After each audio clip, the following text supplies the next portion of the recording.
గడిచిన వారంలోని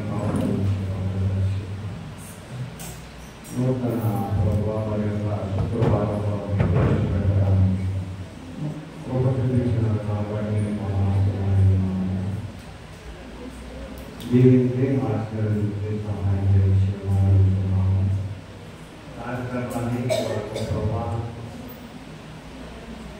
మనసులో పెట్టిన తలాంతం బట్టి పాడడం బట్టి వారికి తగినట్టుగా పాడవలసిన వాటిని గుర్తించడానికి ఇచ్చిన అవకాశాన్ని బట్టి నివారణ సహాయం కొరకై ప్రార్థిస్తూ ఉన్నాం. దీవించాల్సి వాక్యాన్ని మాకు బయటపరచండి. బాధపడే మాకు బోధించాలని అడుగుతూ ఉన్నాం. ప్రతి మాట ఈ బైబిల్ అనే మూటలో రాసి పెట్టారు. మాటలు మేము ఒక్కొక్కటి నమ్మవేస్తూ ఉంటే మా గుండెలు బదలవుతూ ఉన్నాయి. కనుక ప్రభు మా జీవితాలకు మా తలంపులకు మీరు ఇస్తున్న ఈ మాటను బట్టి వదనాలు. ఈ మాట వింటే మేము దీవించబడతాం. ఈ మాట మధురమైనది, ఈ మాట శాశ్వతమైనది, ఈ వాక్యమే నీ మాట. కనుక ప్రభావం ఈ మాటలు మేము గ్రహించుకొని నీ చిత్తానుసారముగా నీకు ఇష్టానుసారముగా మేము నడవడానికి ప్రోత్సహించాలి. దుష్టుడు మమ్మలను ప్రపంచి అనేక విధాలుగా మా జీవితాలు పాడు చేస్తూ ఉండగా ఎదురుతూ ఊరుకునేవాడు కావు. కనుక ప్రభా అర్థమయ్యే గుణగణాలు కలిగి మేము జీవించడానికి ప్రోత్సహించండి. ఈ వాక్యమే మమ్మల్ని ప్రతిష్ఠితుల కనుకనే ప్రభా ఈ వాక్య ద్వారా మమ్మల్ని బలపరిచి స్థిరపరిచి నడిపించి ప్రభా ఈ వాక్యాన్ని జనాన్ని మాకు అందించమని వాక్యమై ఉండి మాకు బోధిస్తున్న బోధకులైన యేసు క్రీస్తు పరిశుద్ధ నామములో ప్రతి మనం వేడుకుంటున్నాము తండ్రి. మంచిది కూడొచ్చిన మీ అందరికీ నా హృదయపూర్వక వందనాలు. దేవుడికి స్తోత్రాలు. దేవుడికి మహిమ కలుగును గాక. దేవుడికి స్తోత్రం. వినారా? మన మనసులో పెట్టిన పాటలు మనం పాడాము. ఆ పాటల వల్ల ఆధ్యాత్మికమైన జీవితాలు మనకు జీవిస్తూ ఉండాలి. పాటలు పాడటమే సింగర్గా పాడడానికి కాదు, కానీ పాటల ద్వారా ఆధ్యాత్మికమైనగా మనం బలపడటానికే మనం పాట పాడాలి. మన పాటలు ఎదుర్కొని మనం పాట పాడుతున్నామంటే ఫస్ట్ సంఖ్యలో ఏదో పాట పాడటం కాదు, కానీ ప్రభువుకి ఇష్టమైన ఆయనకే ఘనత మహిమ చెందినట్టుగా మనం పాడాలి. మంచిది, చక్కని పాటలు పాడాలి. అందరికీ అనుభవం ఆయన చిత్త ప్రకారం ప్రతిదీ మనము జీవించాలి. అలాగే వాక్యం కూడా మనకు నచ్చినట్టుగా వాక్యం రాదు. నచ్చినట్టుగా వాక్యం రాదు. ఇది రెండించగలిగిన అర్థం ఎవరిని ఖండిస్తారో ఎవరిని తగ్గుతారో ఎవరికి తెలియదు. కనుకనే వాక్యం ద్వారా మనం స్థిరపడాలి. ఎంతకాలమున్నా పుట్టి క్రైస్తవం చెప్పుకోవడం కాదు, కానీ మనము ఎప్పుడు వచ్చామన్నది కాదు, కానీ దేవుని మందిరంలో ఎలా నాటబడ్డాం, ఎలా మనం జీవిస్తున్నాం అనేది ప్రాముఖ్యమైన విషయం. కనుకనే మన జీవితాల్లో అనారోగ్యం కలిగినప్పుడు మనము ఏదో టాబ్లెట్ వేసుకుంటాం. ఎందుకు వేసుకుంటామంటే ఆ క్షణంలో మనం తగ్గిపోవాలి అనే ప్రయత్నంలో మనం వేసుకుంటూ ఉంటాం. అలాగే దేవుని వాక్యం కూడా మన హృదయంలో నిత్యము వేసుకుంటూనే ఉండాలి. యాగశ్రమం బాధశ్రమం చేసుకునేది కాదు వాక్యం అనేది. రక్షించబడిన మనము నిత్యము ఆయన వాక్యాన్ని ధ్యానిస్తూనే ఉండాలి. ఎందుకంటే పాటలు పాడినప్పుడు వాయిద్యాలు వాయిస్తూ ఉంటాం. అవి ఎందుకు అని అడిగితే దేవుడు ఆయనను స్తుతించడానికి, ఆయన స్తుతుల ద్వారా మనము ఆ ట్యూనింగ్ ఆ పాట సందర్భాన్న ఆ కంజర్లు కానీ అభావాలు కానీ వాయిద్యాలు కానీ కీబోర్డులు కానీ త్రిపురాంగాలు కానీ వాడుతూ ఉంటాం. దేవుడు ఇచ్చిన మనకు ఆయుధం ఏంటంటే వాక్యం అనే ఆయుధం ద్వారా మనము కూడా ఆ వాయిద్యాల ద్వారా స్తుతిస్తూ ఉంటాం. కనీసం చప్పట కొట్టకపోయినా మనం ఏం చేయాలంటే ఆ వాయిద్యాలు తీసుకుని వాయించడానికి ప్రయత్నం చేయాలి. సంఘానికి వెళ్ళాను నేను. సంఘంలో ప్రతి వారి చేతిలో వాయిద్యాలు ఉన్నాయి. వాయిద్యాలు అంటే ఇంత ఏంటంటే ఆ కంటిలో ఉండే చూసారా మధ్యలో అటుతోటి మాటితో అమర్చేవాడు ఉన్నాయి. ఎవరికాడ తీసుకున్నారు వాళ్ళందరి చేతులు అయ్యే ఉన్నాయి.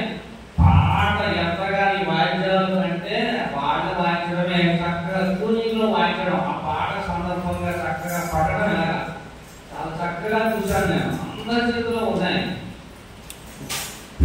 అందరి చేతిలో వాయిద్యాలు ఉండాలి. అందరి చేతిలో దేవుడిచ్చిన తలాంతు ఉండాలి అని వాక్యం మనకు బోధిస్తుంది. ఎలా చెప్పగలము అంటే కీర్తన 3 అధ్యాయంలో మానవానికి కనబడుతూ ఉంటారు. కీర్తన 3 అధ్యాయంలో 4వ వచనంలో మనం చూసినట్లయితే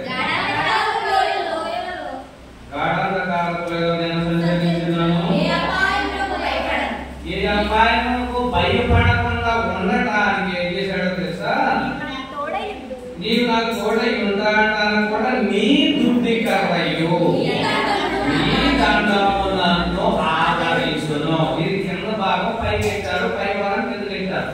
నెగటివ్ పైకి ఉంటుంది. ఇది ఏమంటుంది అంటే నీ దుడ్డి కర్ర నీ దండం నన్ను ఆదరించడానికి నీవు నాకు తోడైందువు అని మాట ఉంటారు. ఇంగ్లీష్ వాటిలో కన్ఫ్యూజ్ చేస్తే ఇంగ్లీష్ బైబిల్లో కూడా చూడండి. మొట్టమొదటిగా వర్డ్ ఏమని ఉంటుందంటే నీ దుడ్డి కదా నీ దండాలను ఆదరించడానికి నీవు నాకు కూడా ఇందువు అంటారు. రెఫరెన్స్లో మనం క్లాసెస్లో కొట్టుకుంటే వస్తారు. ఇక్కడ దేవుడు మనకు ఒక వాయిద్యాన్ని ఇస్తాను అన్నాడు. ఏంటా వాయిద్యం అంటే ఆయన దుడ్డి కర్ర. అంశమే ఒక కర్రను పోల్చిన వాక్యము. మన చేతిలో దేవుడు పెట్టిన ఆయుధం ఏంటంటే పరిశుద్ధ గ్రంథం అనే ఒక కర్రను మన చేతిలో పెట్టారు. కర్ర బోటుకు లేక దృఢత్వానికి లేక ఆధారానికి కర్రను వాడుతూ ఉండేవారు పెద్దలు ఆదిలో ప్రతి వారికి వారి తండ్రి వంశ పారంపర్యాచారము చొప్పున ఒక కర్రను ప్రతిష్ఠించేవాడు. అతడు వృద్ధాప్యం వచ్చే వరకు ఆ కర్రను పట్టుకుని ఉండేవాడు. తదుపరి ఆ కర్ర వంశ పారంపర్యంగా వారి పిల్లలకు ఇస్తూ ఉండేవాడు. ఆస్తి కంటే ఐశ్వర్యము కంటే ఇళ్ళు కంటే ఇతరులు మనకు ఒక కర్రను చేతిమూలముగా మనకి ఇస్తూ ఉండేవాడు.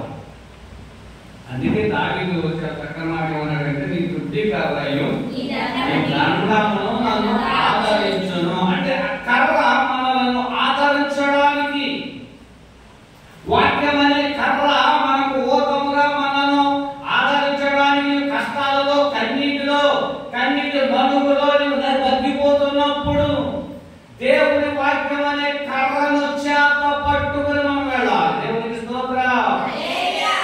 వీళ్ళారా తండ్రి అయిన ఇస్సాకు కుమారుడైన యాకోబుకు ఇచ్చాడు ఒక కర్రను. ఎలా ఇచ్చాడు అంటే ఇక్కడ తండ్రి దీవెనలను పొందుకున్నాడు యాకోబు. తదుపరి అన్నను దగ్గర ఒక జ్యేష్ఠత్వాన్ని తీసుకున్నాడు. ఇక్కడ అన్నయ్య కొట్టడానికి చంపడానికి ప్రయత్నం చేస్తున్నాడని తండ్రికి తెలిసి యాకోబును భార్య అమ్మాయి దగ్గరికి పంపిస్తాడు. మేనమామ దగ్గరికి వెళ్తాడు. లాబాను అనే వ్యక్తి దగ్గరికి వెళ్ళిపో, మీ అన్నయ్యని చంపడానికి చూస్తా అని చెబుతూ నీవు అక్కడికి వెళ్ళిపో అన్నాడు ఇస్సాకు. యాకోబును ఉద్దేశించి మాట్లాడుతూ ఉన్నాం. పిల్లరా, ఇక్కడ ఉన్నాడు యాకోబు, ఏదో నా తండ్రి నాకు ఇస్తాడు, ఆయన బామత్తు దగ్గరికి వెళ్ళిపోమంటున్నాడు అనుకుని ఏమైనా నాకు ఇస్తావా అని అడిగినప్పుడు ఒక కర్ర ఇచ్చావు. ఇదేనా, ఇంకేం లేదా అని అడిగితే యాకోబు నిఘంటువులో కనబడదు, చరిత్ర వారికి కనబడదు, కానీ యాకోబు చరిత్రలో ఇస్సాకు యాకోబు చరిత్ర ఊళ్ళో కనబడతాయి. అటామిస్తాడేమో, కొంత ఆశిస్తాడేమో, లేకపోతే డబ్బు కావాలి కదా, ప్రయాణానికి అక్కడ పూర్తి చేయడానికి కావాలి కదా, ఇస్తాడేమో అని ఎదురు చూస్తూ ఉండగా యాకోబు అంటాడు, ఇస్సాకు అంటాడు, ఆయన ఇది దేవుని కర్ర. ఇది ఎవరి కర్ర? దేవుని కర్ర. దేవుడు నాకు ఇచ్చిన కర్రని నన్ను ఆదరించడానికి, వాదార్చడానికి, కష్టాలు ఉన్నప్పుడు, శ్రమలు ఉన్నప్పుడు, శోధనలు ఉన్నప్పుడు నాకెంతో ఉపయోగపడే కర్రను నీకు ఇచ్చాను, పట్టుకుని వెళ్ళు, నీ జీవితం ధన్యమైపోతుంది అని చెప్పి ఇస్సాకు యాకోబుకి ఇచ్చిన కర్ర అని నిఘంటువులో మనం చూస్తూ ఉంటాం. పిల్లరా, ఈ కర్ర పట్టుకెళ్ళిన తర్వాత కొన్ని దర్శనాలు చూస్తాడు ఆయన. ఆ కర్రను చేత పట్టుకుని ఖాళీగా ఏ రూపాయి లేకుండా, ఏ బట్టలు లేకుండా ప్రయాణమై యోర్దాను దాటడానికి కూడా కర్ర ఉపయోగపడుతుంది అని పరిశుద్ధ గ్రంథం మనకి తెలియజేస్తూ ఉంది. రాత్రి తండ్రి ఇస్సాకు యాకోబుకి ఇచ్చిన చేతి కర్ర ద్వారా ఎంత ఆశీర్వదించబడ్డాడు అని కొన్ని విషయాలు మనం జ్ఞాపకం చేసుకుందాం. ఎబ్రీ రాసిన పత్రిక 11వ అధ్యాయంలో అదే కర్ర మీద యాకోబు విజయాన్ని పొందాడు, ఐశ్వర్యవంతుడుగా మార్చబడ్డాడు, ధన సమృద్ధిగా మార్చబడ్డాడు. ఒకే కర్ర పట్టుకుని వెళ్ళిన యాకోబు తిరిగి వేలాది మందలతో ఆశీర్వదించబడి తిరిగి ఆ సొంత దేశానికి తిరిగి వచ్చాడు.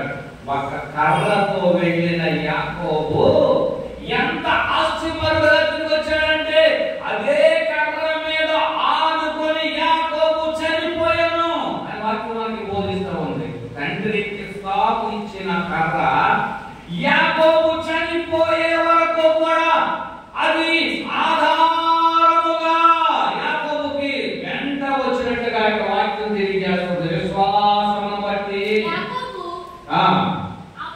యాకోబు కాదు, విశ్వాసమును బట్టి చెప్తాం. విశ్వాసమును బట్టి యాకోబు అవసాన కాలం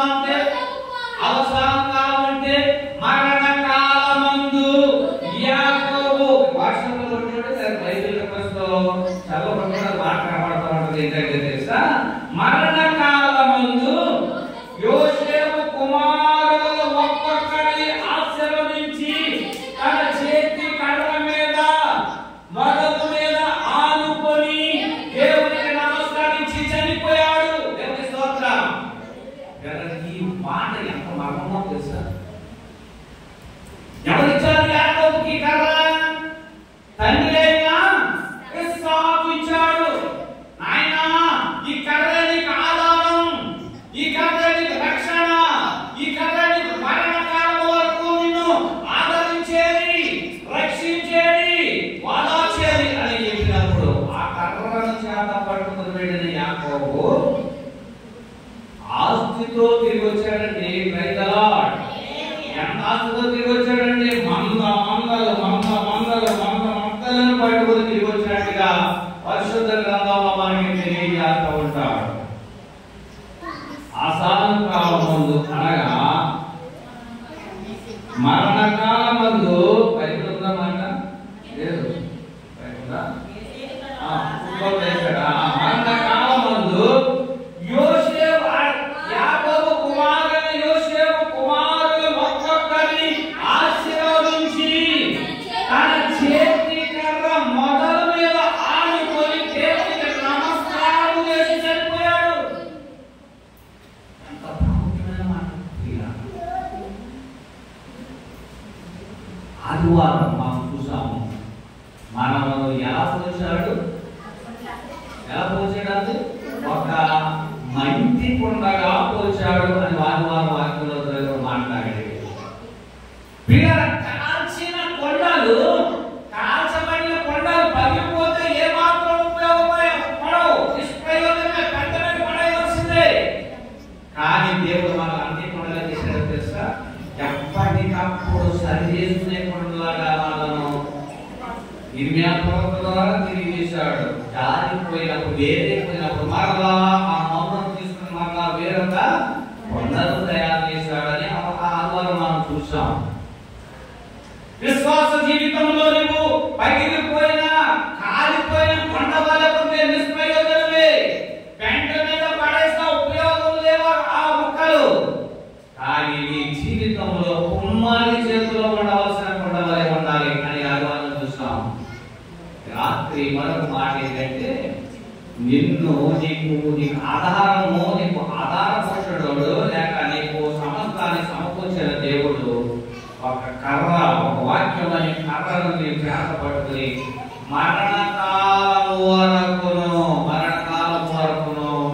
దేవునికి నమస్కరిస్తూ, పూజిస్తూ, ప్రార్థిస్తూ మనము ఈ లోకం విడిచి వెళ్ళవలసిన వారమై ఉంటున్నాము.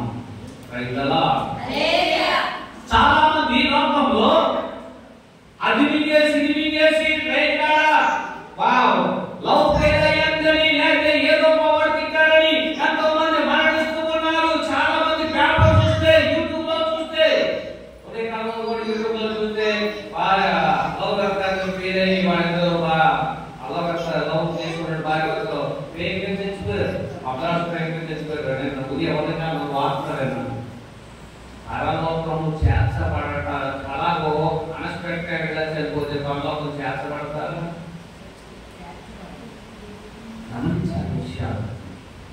దేవుడు మనకి ఇచ్చిన ఆయుష్ అంతా ఎంత ఇచ్చాడు అంత ఆయుష్ను మనం పొందుకుని సంపూర్ణంగా దేవుడు మనకు అప్పగించబడిన పని అంతటిని కంప్లీట్ చేసుకుని మన మీద ఎంతో ఆశీర్వదిస్తాడు. నువ్వు అన్ఎక్స్పెక్టెడ్ గా చనిపోవడం వల్ల ఏమైనా అవమానతాడు. యేసుక్రీస్తు గ్రంథంలో నాకు ఇష్టమైనట్టుగా నువ్వు చనిపోవాలి అంటాడు. యేసుక్రీస్తు ద్వారా మనకు ప్రూఫ్ తెలియజేస్తూ ఉంటాడు.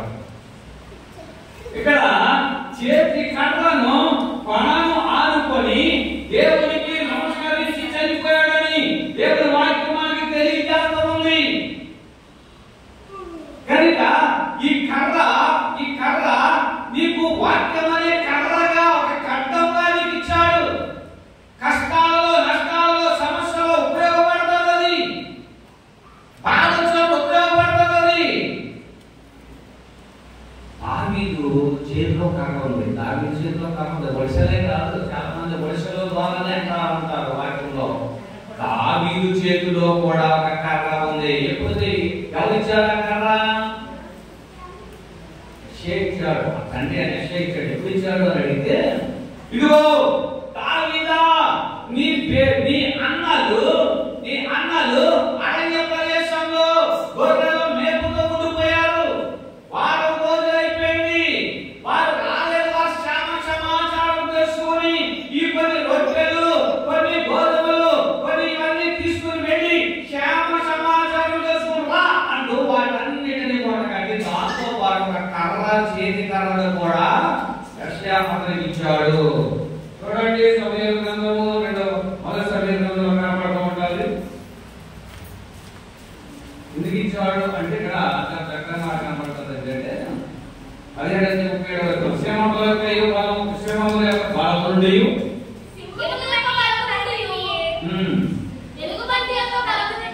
ఎలుగుబంటి యొక్క బలం నుండి నన్ను రక్షించిన యెహోవా ఈ కీర్తిన చేతులను కూడా నన్ను రక్షించుము అని చెప్పాను. అందుకు కౌలు కొమ్ము యెహోవాకు కూడగలనని దావీదుతో అనెను.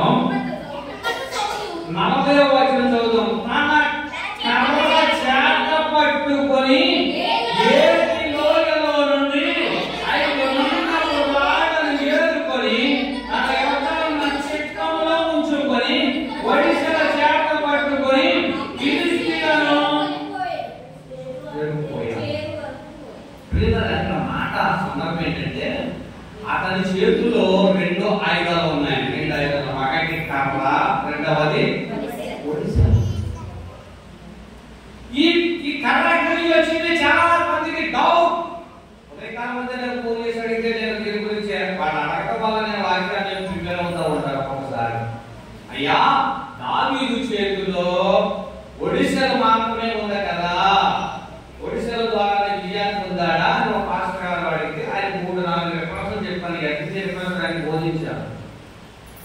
లేదయ్యా కర్ర పడదు, ఎక్కడుందండి కర్లేదు కదా అంటాడు. నాకేమో చదవాలా నేను, నాకేమో చదివితే ఆయన చెప్తూ ఉంటాడు. ఏమంటాడు?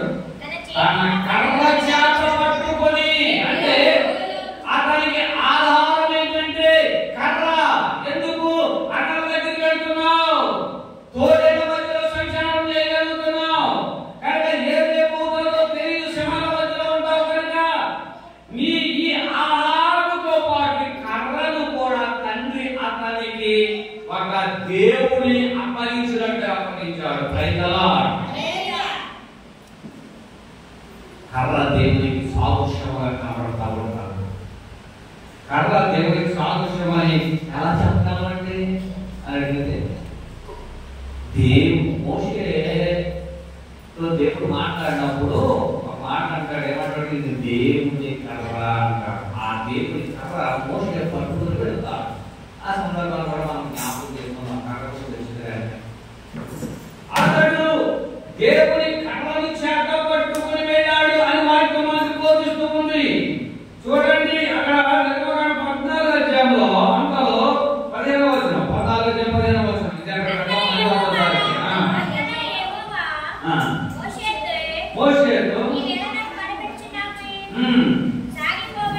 సాగిపోడని ఇశ్రాయేలు చెప్పారు. ఇక్కడ ఒక మాట మనం ఆలోచన చేయాలి. తెలుసా, ఇక్కడ ఇశ్రాయేలీయులను ఫిలిష్తీయులు లేదా ఐగుప్తీయులు తమరు వస్తూ ఉన్నారు. అరణ్య ప్రదేశంలో చిక్కుబడిపోయారు. ఎంతమంది అంటే 600 రథములు సిద్ధపరచుకొని ఇశ్రాయేలు తరుగుతూ పట్టణానికి చదువుకోవడానికి తరుగుతూ వస్తూ ఉన్నారు. చివరికి వచ్చేటప్పటికి సముద్రం వచ్చేసింది.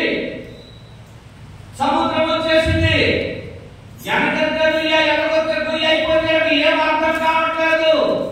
మోసే కూడా తెలిసిపోయాడు. ప్రభా ఏం చేయాలి? సముద్రం వచ్చేసింది, మేము ఏం చేయాలి? ఎక్కడ వెళ్ళిపోవాలి అని ప్రార్థన చేస్తే మోసేకు దేవుడు వార్నింగ్ ఇచ్చాడు. ఏంటో తెలుసా?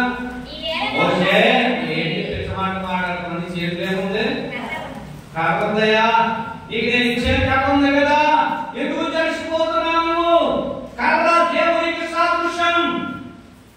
దేవుడు మోసే ముందు నడుపుతున్నాడు. మోసే ఇశ్రాయేలు ముందు నడుపుతున్నాడు. వీళ్ళందరికంటే దేవుడు పగల మేఘస్తంభముగాను అగ్నిస్తంభముగాను వాడు వెంట వెళుతూ ఉంటే మోసే భయపడిపోయాడు. ప్రార్థన చేస్తూ మొదలు పెట్టాడు. దేవునికి మొదలు పెట్టాడు. ప్రభా ఏంటి పరిస్థితి? కష్టాలు చేస్తున్నాయి, నష్టాలు చేస్తున్నాయి, ఇరుగు పొరుగు వారు తిడుతున్నారు, తల్లిదండ్రులు తిడుతున్నారు, అన్నదమ్ములు తిడుతున్నారు, భార్య తిడుతుంది, భర్త తిడుతున్నారు, అన్ని సమస్యలే. వెంబెలెత్తిపోతూ ఉంటాం, భయప్రాంతులైపోతూ ఉంటాం. కనుక నీకు ఇచ్చిన ఆయుధాన్ని ఉపయోగించుకోలేకపోతున్నావు. నీకు ఇచ్చిన వాక్యాన్ని దేవుని సన్నిధిలో వాక్యం ద్వారా ప్రార్థన చేయలేకపోతున్నావు. గోదాడలేకపోతున్నావు. భయపడి పిరికి వారిగా ఎక్కడెక్కడో పరిగెత్తి నానా బాధలు వారేందుకు చెప్పుకుంటూ ఉంటున్నామే. దేవుడు నీకు మంచి ఆయుధం లేదా? దేవుని కర్ర, వాక్యం అనే కర్రను చేత పట్టుకుని ఉన్నప్పుడు దేనికి భయపడవలసిన పని లేదు అంటాడు. నీ చుట్టి కర్ర, నీ దండమైన ఆదరిస్తుంది. ఒక నిర్ధారణ కలిగి ఉన్నామా? ఒక ప్రణాళిక కలిగి ఉన్నామా? భయం మనం వెంటాడుతూనే ఉంటుంది. ఎంతసేపు భయపడతావో భయం నీ వెంటే ఉంటుంది. అంశం మర్చిపోవద్దు సుమా. దేవుడు మనకున్నాడు. నీవు నాకుండగా నీవే నాయండగా, నీవు నాకుండగా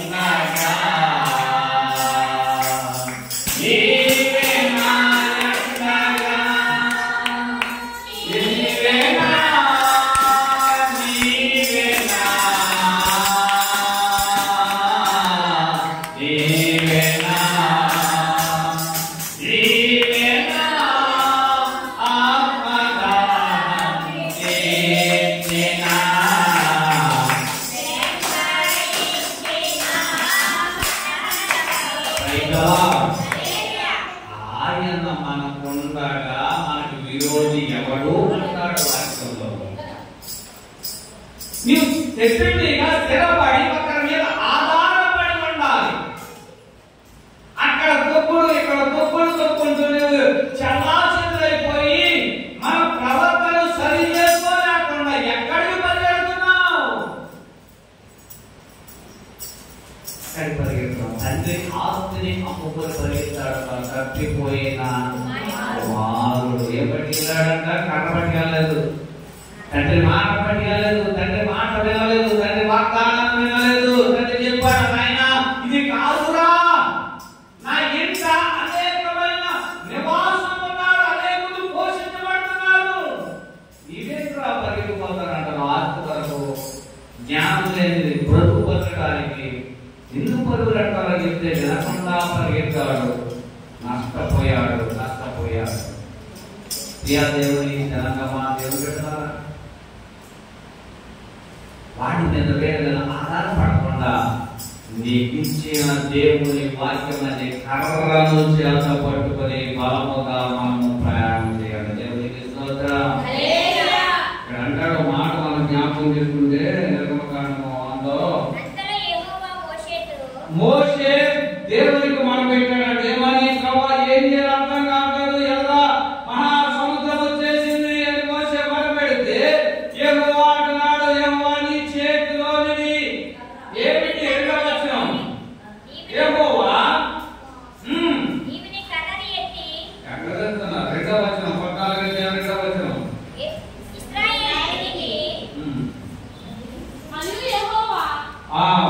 మరియు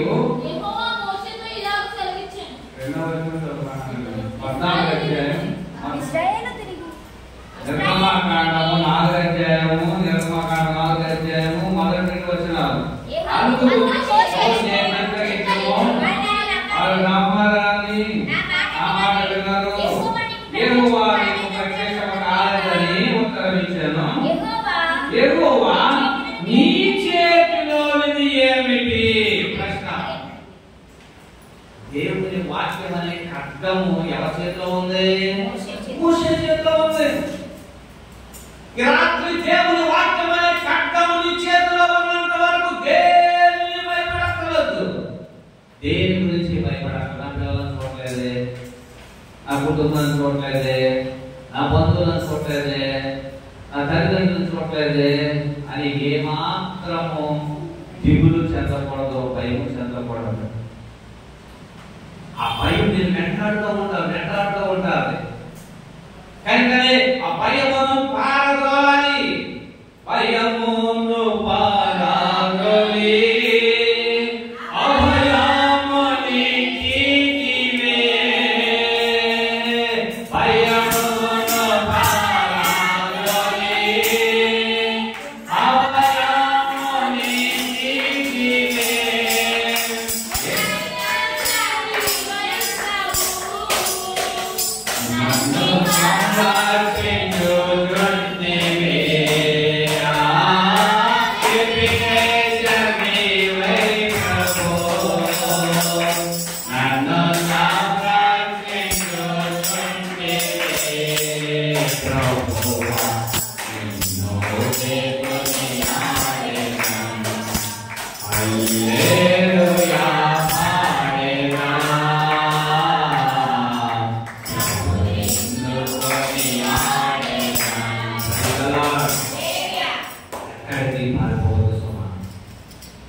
ఎలాంటి విషయాల్లో కూడా నువ్వు జారిపోవద్దు సుమా. నీకు దేవుడు గొప్ప అభయాన్ని ఇచ్చాడు. నీ భయాన్ని పారదోలేయ్, గెంటేయ్, దేవుని మాట ద్వారా గెంటేయ్. కష్టం వచ్చిందా, నష్టం వచ్చిందా, బాధ వచ్చిందా, వ్యాధి వచ్చిందా, వెంటనే వాక్యం చేశాడు. దేవుడు నిన్ను బలపరుస్తాడు. నన్ను బలపరచు అని నేను సమస్తమును నిన్ను బలపరిచేవాడాయన, నిన్ను స్థిరపరిచేవాడాయన. కనుక నీ చేతిలో ఏముంది? మోషేతో మాట్లాడతాడు. నీ చేతిలో ఏముంది? దేవుడు మనకు ప్రశ్న చేస్తున్నాడు. మన చేతిలో ఏముంది? మన చేతిలో ఏముంది? జీవ గ్రంథము. ఇలా ఎలాగేది? రెండంచుల కలిగిన భయంకరమైన ఖడ్గము ప్రతి మూలుగులను సమస్తాన్ని ఖండించి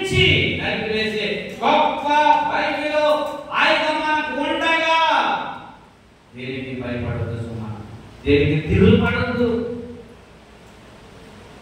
అంటాడు. అప్పుడు ఆయన నేలను దాన్ని పడవేయమనెను.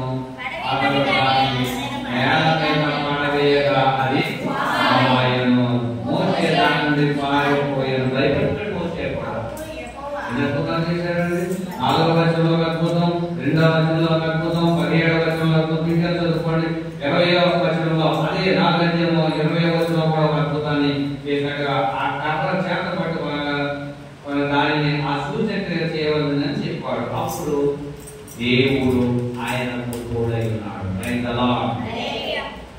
నీవు కర్రను ఎత్తి ఆ సముద్ర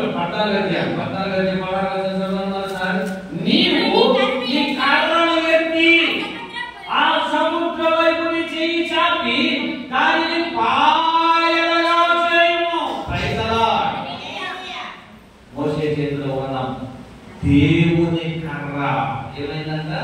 సముద్రాన్ని పాయలుగా 2 పాయలుగా చీల్చి పడేసిందే. అంత గొప్ప దేవుని వాగ్దానం నీకుండగా ఎందుకు భయపడిపోతున్నావు? ఆలోచన చేయవలసిన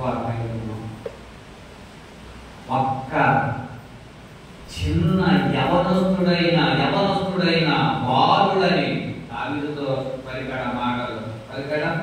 నీవు యవనస్తుడు బాలుడు. 17వ అధ్యాయంలో చదువుదామా?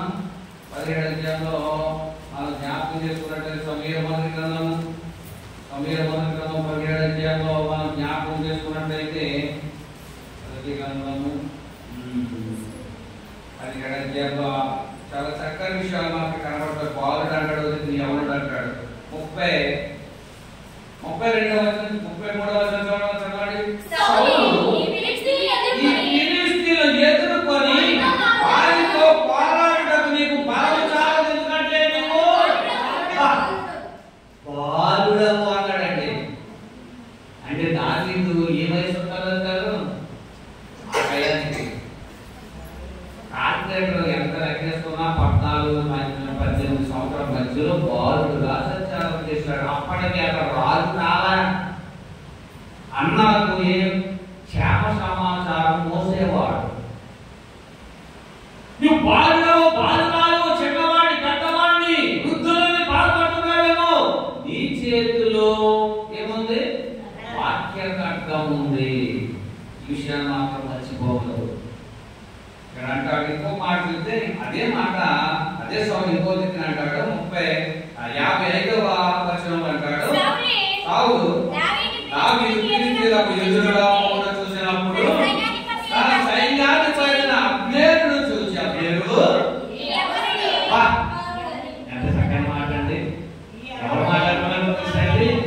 సౌలు అబ్నేరును ఉద్దేశించి మాట్లాడుతున్నారు. ఈ యవనుడా యుద్ధానికి వెళ్ళేవాడు, అది వయసు అంటాడు, లోకం అంతా చిన్నవాడు, నేను చిన్నదానిని నన్ను అవమానపడుతున్నారు అని నీవు భయపడుతున్నావేమో. నేను యవనుడు కుమారుడు అని అడిగాడు. దేవుడికి స్తోత్రం. ఇంత యవనస్తుడు ఈ బాలుడు ఎవరి మీద వెళ్తున్నాడు? ఎంత పొడుగున్నా వాడి మీద వెళ్తున్నాడు? ఎంత పొడుగున్నాడు? 6 అడుగుల ఎంత పొడుగున్నాడంటే మనం కూడా ఎలా చూడాలండి. దావీదు కూడా ఎలా చూశాడంట?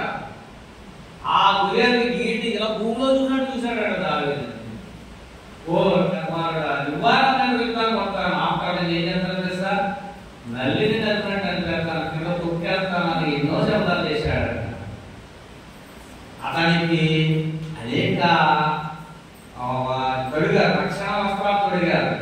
అతను అంటాడు దావీదు మాట నాకు చాలా నచ్చిన మాట, నాకు ఇది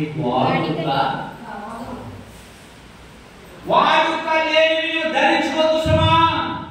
వాడుక లేని పాపంలోకి, వాడుక లేని లోకంలోకి, వాడుక లేని తలంపులోకి వెళ్ళవద్దు సుమా.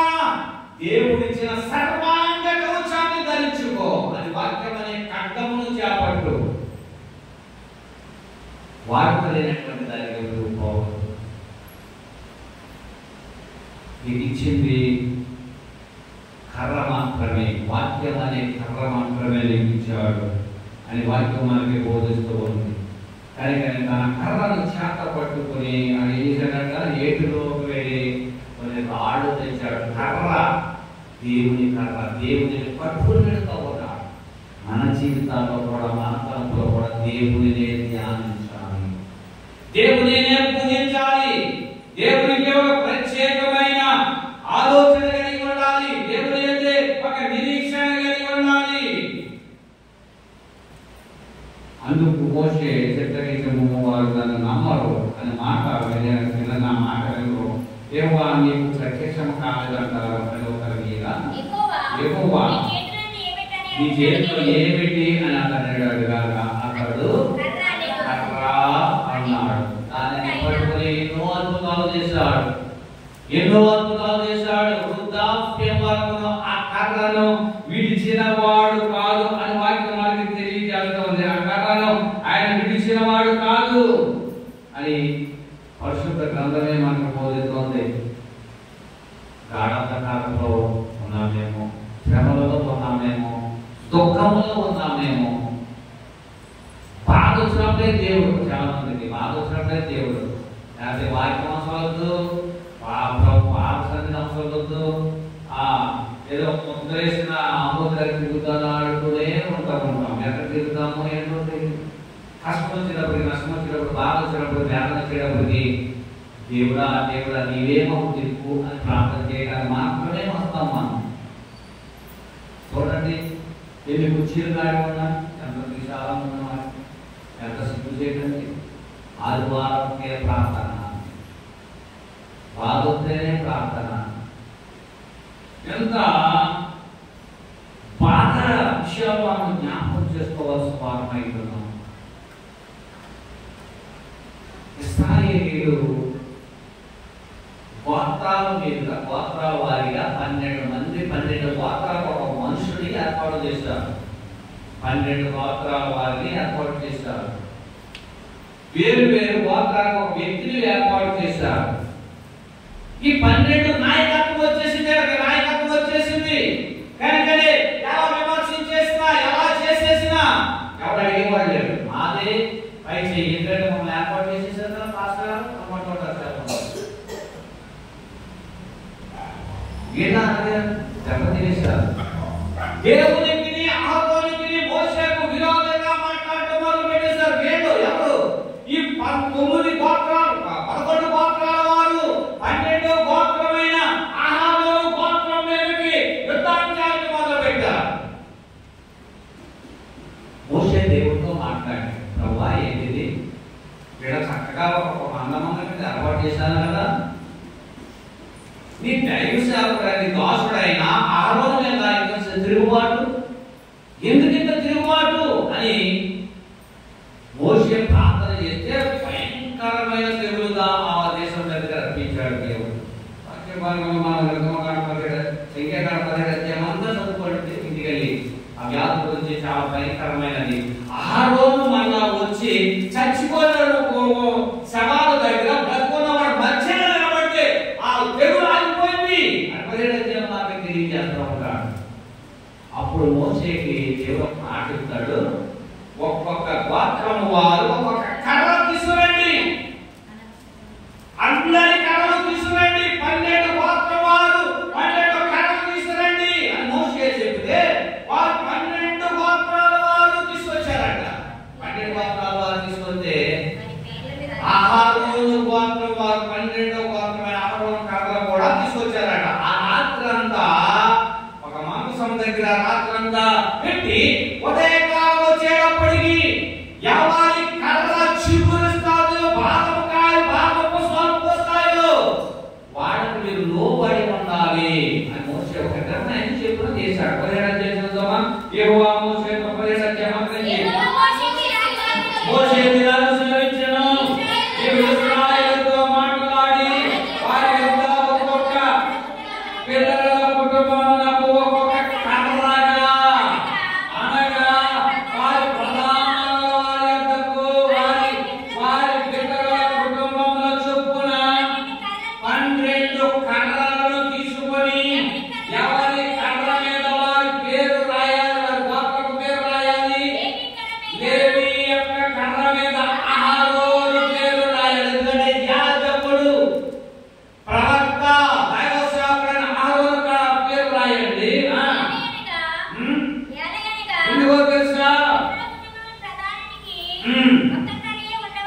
ప్రధానికి ఒక్కొక్క కర్ర అయి ఉండాలి.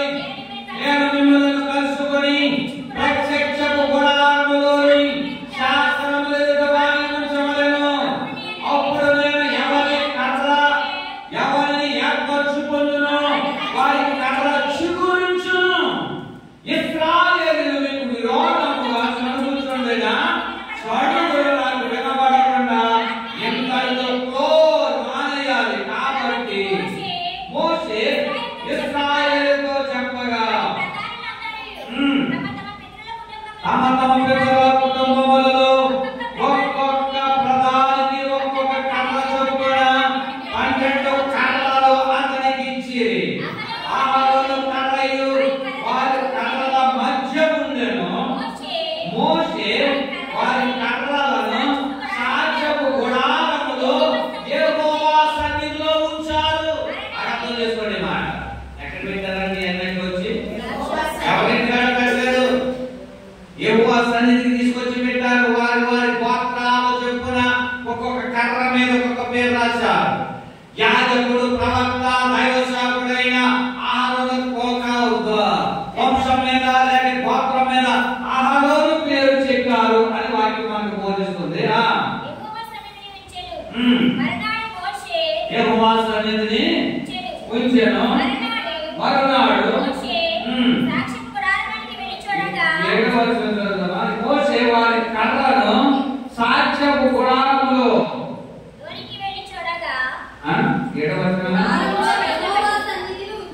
మోషే వారి కర్రలను సాక్ష్యపు గుడారములో యెహోవా సన్నిధిని ఉంచారు. మరునాడు మరొక రోజు తెల్లారిన తర్వాత మోషే సాక్ష్యపు గుడారములోకి వెళ్ళి చూడగా లేవి కుటుంబమైన అహరోను కర్ర చిగిర్చి ఉండెను.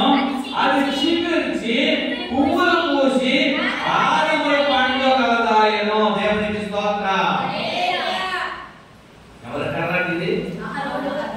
యాజకుడైన అహరోను కర్ర చిగుర్చి ఏం చేసిందంట?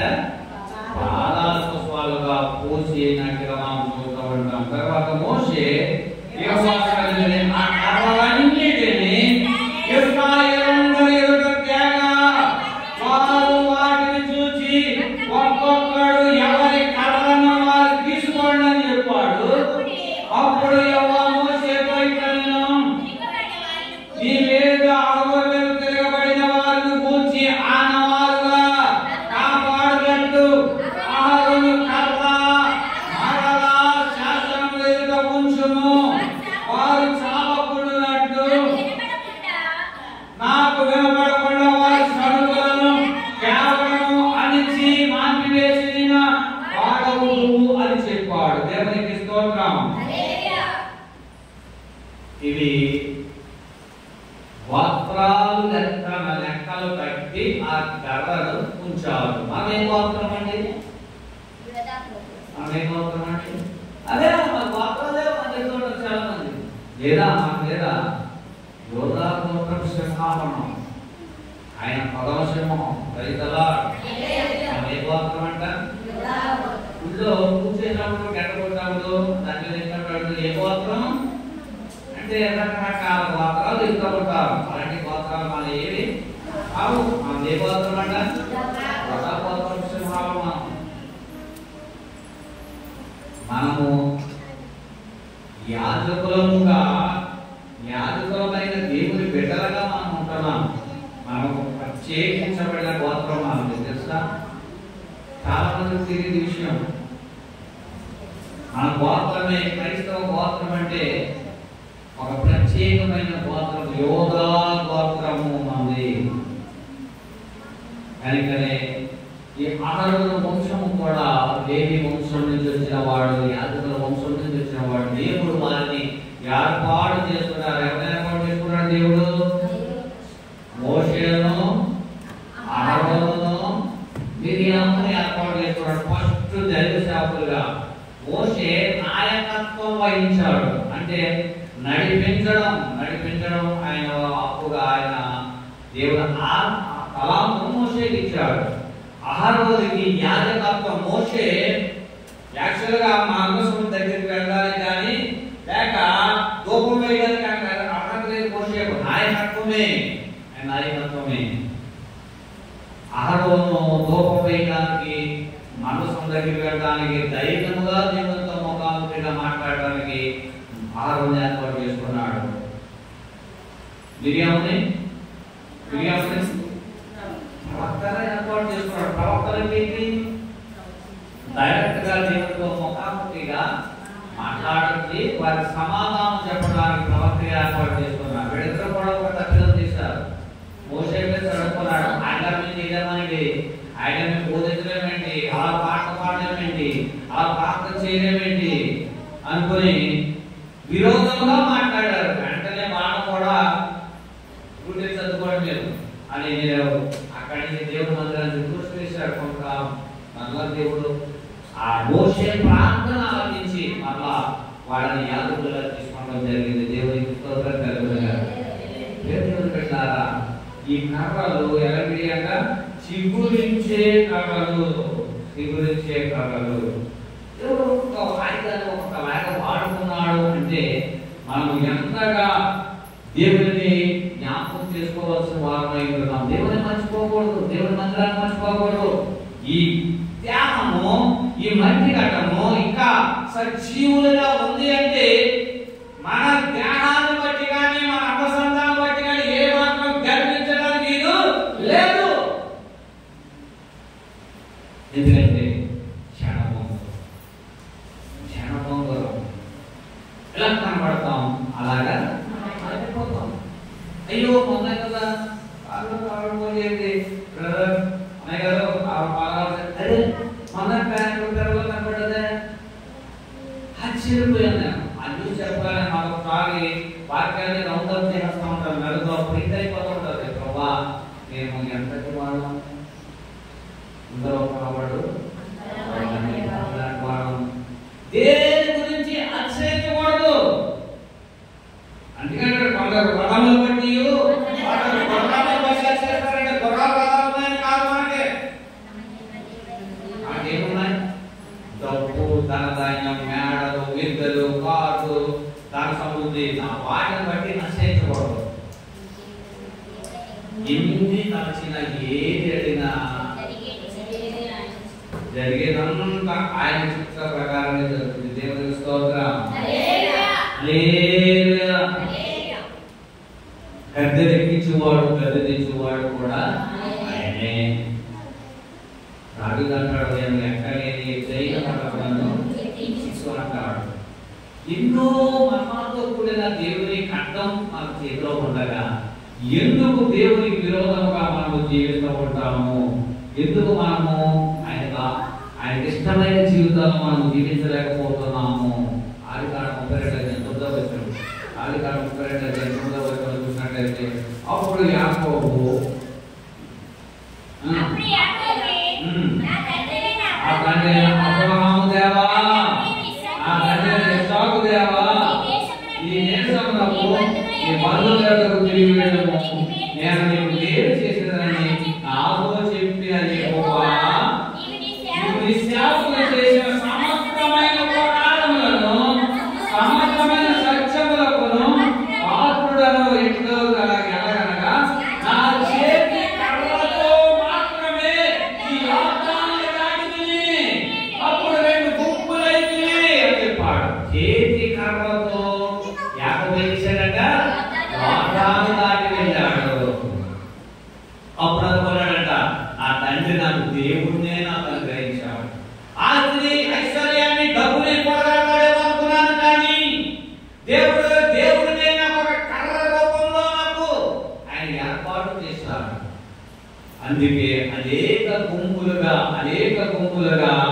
అతడు తిరిగి వచ్చినట్టుగా ఆశీర్వదించబడిన వాడిగా యాకోబు ఆశీర్వదించబడ్డాడు. ఒక కర్రను చేత పట్టుకుని వెళ్ళాడు. చాలా మంది మినిస్టర్ చేతుల్లో బైబిల్ ఉంటాయి, మీకు తెలుసా? ఒకళ్ళు చెప్పండి, ఒకళ్ళు చెప్పండి. మినిస్టర్ చేతుల్లో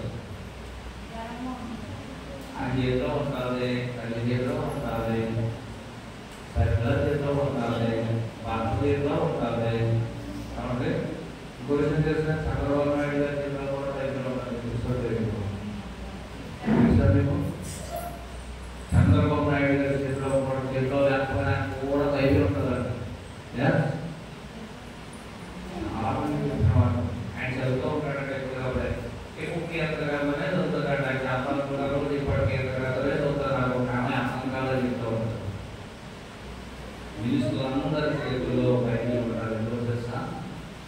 ఇదే వారికి నీ బుద్ధి కర్రని దండము నన్ను అంటాడు.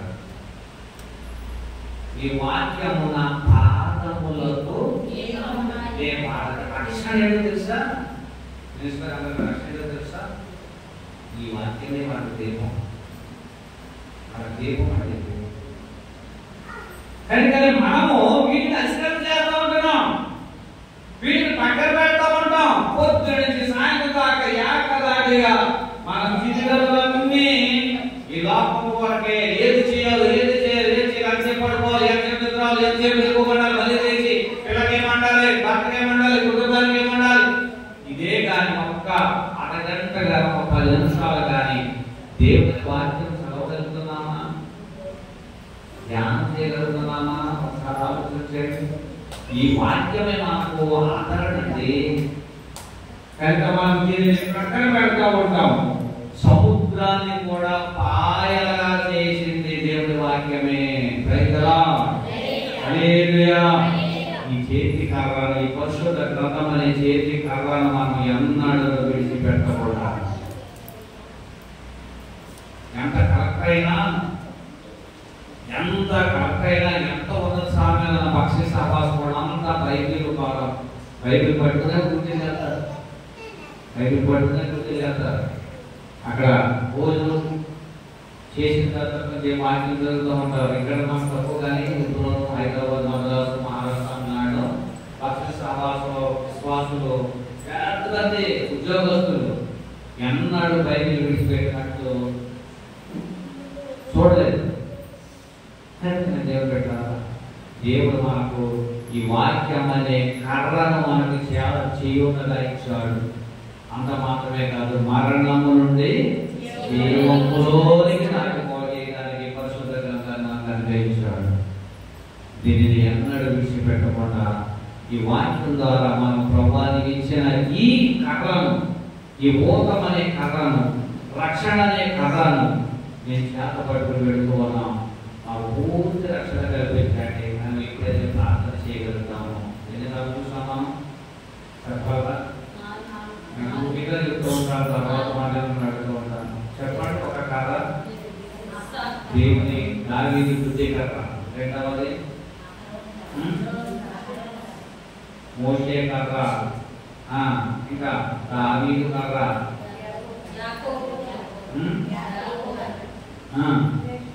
యాకోబు ఇప్పుడు ఎలా చనిపోయాడంట? కర్ర కొన మీద వారి చనిపోయాడు అని వాక్యం మనకు బోధిస్తూ ఉంది. ఇది దేవుని కర్ర అంటాడు. చాలా దిక్కులు చూస్తాను కానీ ఇది దేవుని కర్ర అంటాడు. మోషేతో చెప్పినప్పుడు మోషే నిర్మాకాండంలోనో సంఖ్యాకాండంలో మనకి కనబడుతుంటారు. దేవుని కర్ర పట్టుకుని అని చెప్తున్నాడు. కనుక ఇలాంటి సందర్భాల్లో మనకి ఇది వాక్యముగాను, పరిశుద్ధ గ్రంథముగాను, పవిత్ర గ్రంథముగాను, వాక్య ఖడ్గముగాను మనం చేత పట్టుకుని మనం వెళ్ళినప్పుడు దేవునితో ఎంతో ఆశీర్వదించబడతాం. దేవుని ఎడల మనం నిత్యము ఆనందభరితులుగా మనం జీవించగలుగుతాం. కనుకనే ఈ కర్రను ఎత్తి సముద్రంలో పడేయమంటాడు. అది ఆ కర్ర అద్భుతాలు చేసిన కర్రగా, ఆశ్చర్యకరమైన కర్రగా మనకి కనబడుతూ ఉంటుందని దేవుని వాక్యంలో మనకి బోధిస్తూ ఉంటాడు. కనుకనే దేవుని బిడ్డలమైన మనం ఈ పరిశుద్ధ గ్రంథాన్ని మాత్రం ఎన్నడూ విడిచిపెట్టకుండా దేవుని చిత్త ప్రకారం ఎక్కడికి వెళ్ళినా కనీసం వాక్యాన్ని మన హృదయంలో భద్రపరుచుకొని వాక్యం ద్వారానే మనము బ్రతకడానికి, చలించడానికి దేవుడు మనకి అవకాశం ఇచ్చాడు. కనుకనే క్షణభంగురమైన మన జీవితాల్లో మనము నిత్యము విశ్వాస జీవితంలో రక్షణ అనుభవం కలిగిన జీవితాల్లో, అన్యులుగా మనం ఉండకుండా రక్షణ అనుభవం కలిగిన జీవితాల్లో పరిశుద్ధ గ్రంథాన్ని మనం చేతపట్టుకుని నిత్యం ఎక్కడికి ఏమాత్రము సిగ్గుపడవలసిన పని లేదు. ఎందుకంటే మరణం నుండి జీవంలోకి దాటించేది ఈ గ్రంథమే. ఈ మాటలే ఈ దేవుడు ఒక మూటగా దాచిపెట్టాడు. దీన్ని ఎప్పటికప్పుడు ఇప్పుకొని మనం ధ్యానించి సమృద్ధైన ఆహారం దేవుడి వాక్యం అని మనం జ్ఞాపకం చేసుకుని ఈ వాక్యం అనే కర్రను మనం చేత పట్టుకుని మనం ప్రయాణం చేయవలసిన వారు వెళ్తున్నాం. అవి ఆశీర్వాదాలు మీరు ఆ కృపామయుడు మనకు అందరికీ కాపాడును గాక. ప్రార్థన చేసుకుందాం, ప్రార్థన చేసుకుందాం. రాత్రి ఆయన దావీదు కూడా పట్టుకు వెళ్ళారు, యాకోబు కూడా పట్టుకు వెళ్ళారు. మరణకాలముందు అతనిని ఆదరించింది, రక్షించింది, స్వస్థపరిచింది. ఆయన ఉన్నతమైన స్థితిలోకి నడిపించింది. ఆయన ఒక మంద కాదు, 2 మందలు కాదు, ఎంతో మందలు ఆయన అన్నయ్య కూడా చూపించినట్టుగా చూస్తూ ఉన్నాము.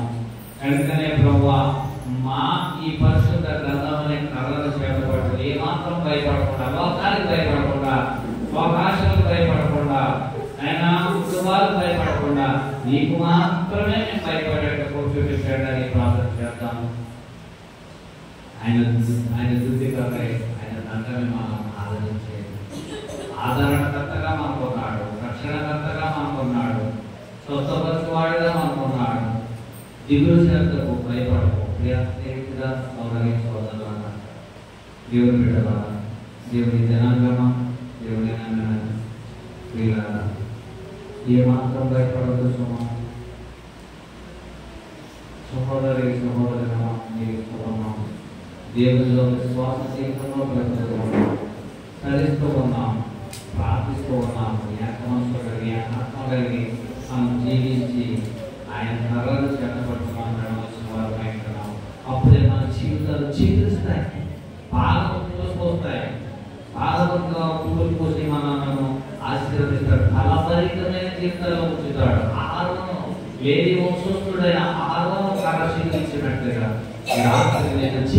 చేస్తారని వాగ్దానం చేశాడు.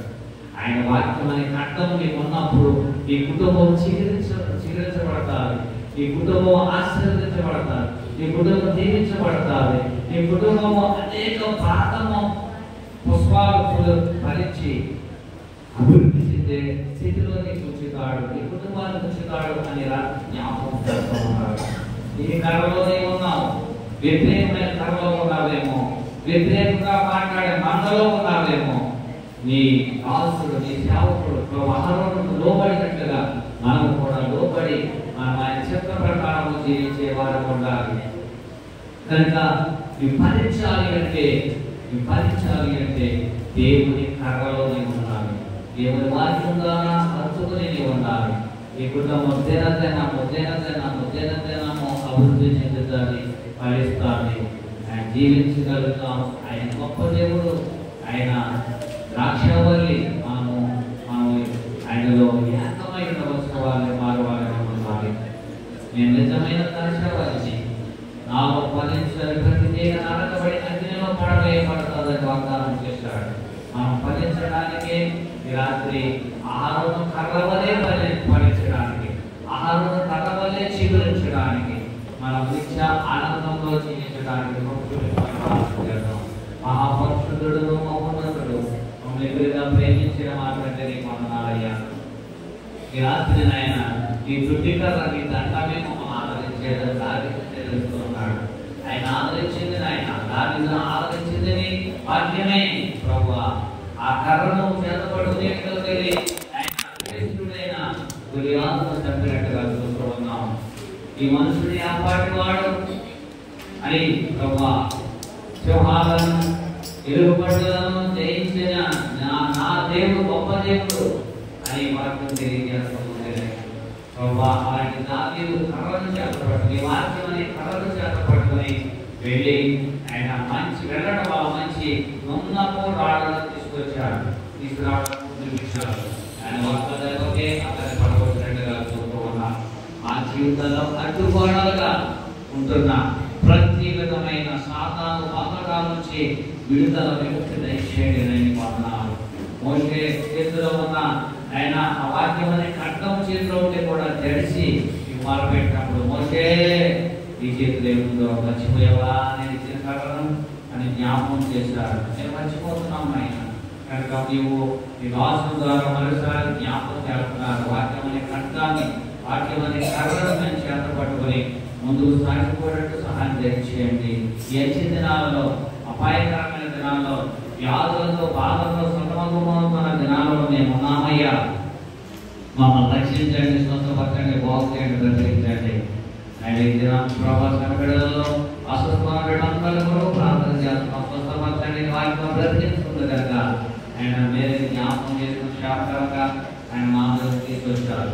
ఆయన బిడ్డను స్వస్థపరిచారు, ఆయన బాగు చేశారు. వారు సాక్షి చూపించి ఈ సందులో ఉండడానికి చూపించమని అడుగుతూ ఉన్నాము. ఆయనకి ఎవరి బిడ్డలందరూ ప్రార్థిస్తూ ఉన్నాము. దీనికి ఆశ్రయించి సహాయం దయచేయండి. ఆయన నీకు మొరపెట్టాలని మొరపెట్టాలని రాత్రి సందర్భంలో ప్రార్థిస్తున్న బిడ్డలందరి వరకు ప్రార్థన చేస్తూ ఉన్నాం. పేరు పేరు దీవించండి, ఆశీర్వదించండి, సహాయం దయచేయండి.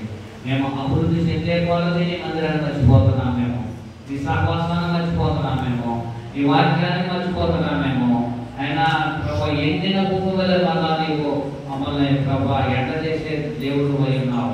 ఆయన యుద్ధము యెహోవాదే అంటున్నావు ప్రభా. బ్రతికించాలన్నా ఆయన మరణించాలన్నా నీవే ప్రభా. వ్యాధిని గాయంలో పెట్టువాడను నేనే, దాన్ని కట్టువాడను నేనే అని వారిని తెలియజేస్తా ఉంది. అవును ప్రభా, నువ్వు గాయం పెట్టకపోతే ప్రభా మేము నీ మాట వినమేమని పెడతా ఉన్నావు. కనుకనే ప్రభా మరణం తిరిగి మమ్మల్ని స్వస్థపరుస్తున్నావు. మరణానికి అప్పగించేవాడు కావు అనే విషయాన్ని జ్ఞాపకం చేసుకొని దీనికి ఆశీర్వదించి సహాయం చేయండి. ఈ చిన్న సంఘాన్ని ప్రభా బలపరచండి, స్థిరపరచండి, విశాలపరచండి.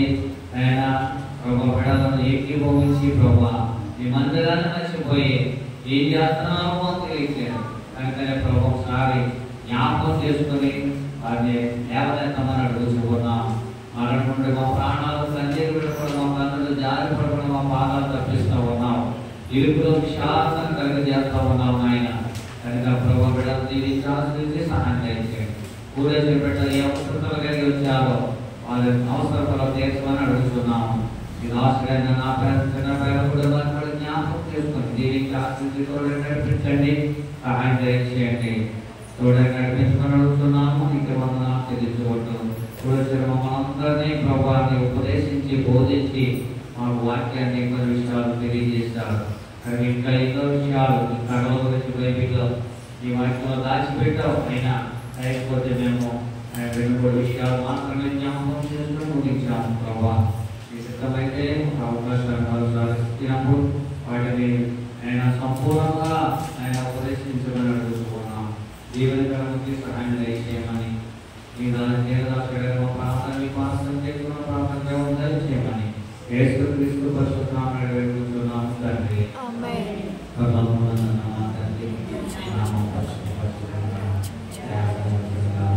పరిశుద్ధాత్మ